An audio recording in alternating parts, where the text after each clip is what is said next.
देव भगवान की जय। अखंड विद्यानंद जी महाराज की जय। श्योहम श्योहम श्योहम। आगे की कथा सुने। दादा राजकुमार कहते हैं कि हम लोग छोटे छोटे से थे तब एक बार मौनी बाबा भगवान ने बताया कि अरे एक महात्मा थे, उनको एक कुत्ते ने काट लिया, घाव हो गया। फिर उस घाव में कीड़े पड़ गए।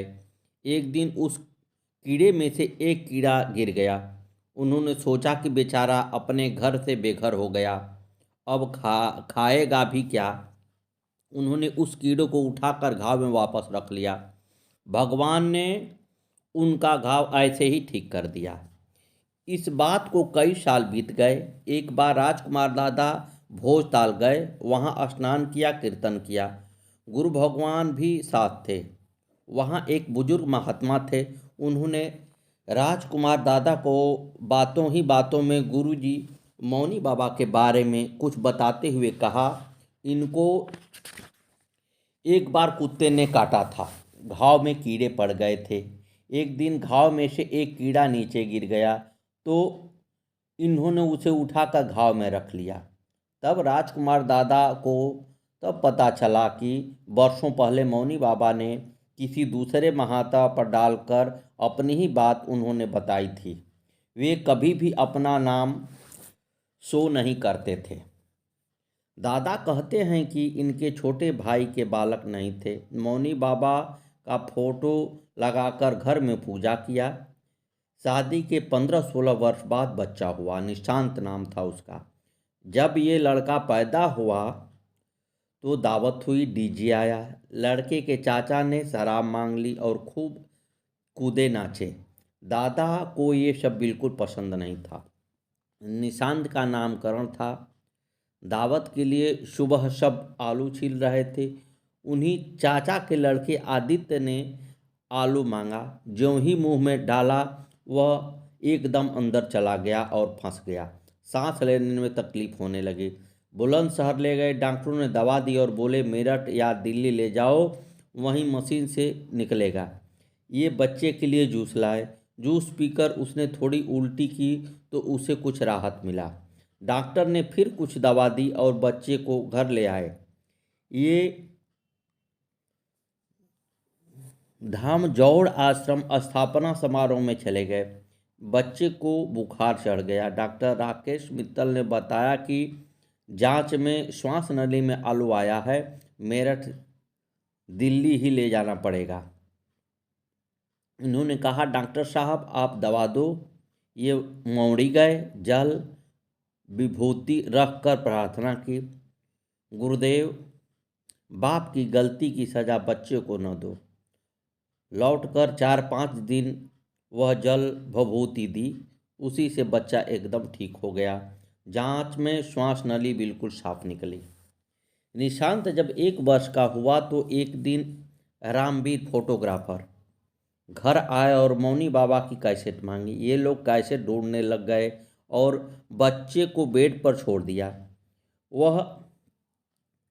वहाँ दौरे की दवा की शीशी रखी थी। न जाने कैसे बच्चे ने वह शीशी खोल ली और गोलियां खाने लगा।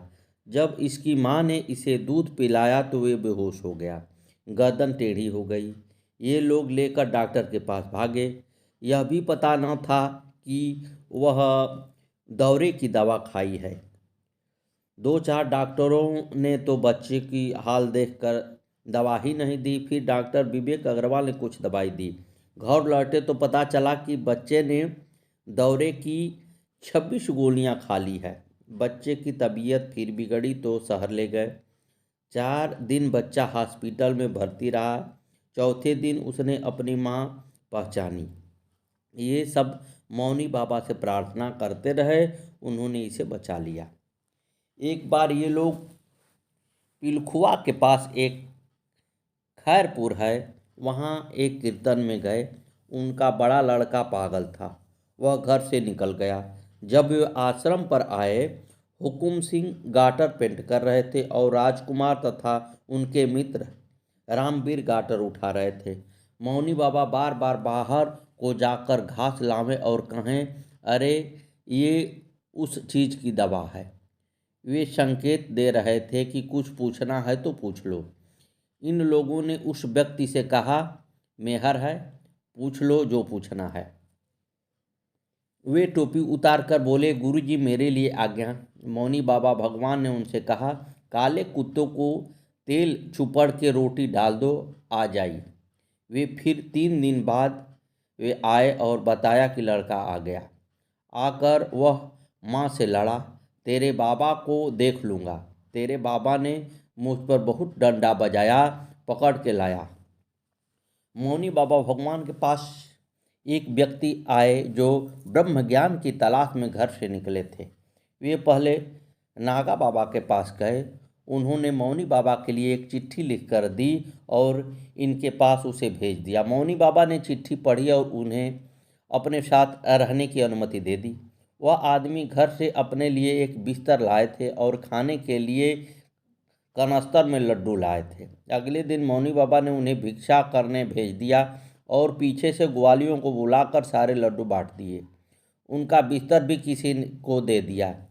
जब वह भिक्षा करके लौटे तो अपना सारा सामान नदारद पाया। मौनी बाबा से पूछा तो उन्होंने कहा, कह दिया, हमें क्या पता। वे कहने लगे, अब कैसे रहूँगा। मौनी बाबा ने कहा, अरे जैसे हम रहते हैं ऐसे रही। वे भाग गए और नागा बाबा से जाकर कहा, वे तो न खाने दें न सोने दें। नागा बाबा बोले कि अच्छा, भोजन और बिस्तर टटोलोगे तो तपस्या नहीं कर सकते। कुछ लोग मौनी बाबा के साथ खुर्जा की तरफ गए थे। खुर्जा से लौटने की आखिरी ट्रेन में सब बैठ गए, परंतु मौनी बाबा न आए। वे स्टेशन पर ही खड़े रह गए। बादल उठ रहा था। लोग सोच रहे थे, बाबा तो वहीं रह गए, अब वर्षा होने को है, न जाने कहाँ रहेंगे। ट्रेन चल दी। वे लोग टावर स्टेशन पर उतरे तो देखा मौनी बाबा स्टेशन पर उनके आगे आगे चल रहे थे। ये लोग पूछने लगे, तुम कहाँ से आए।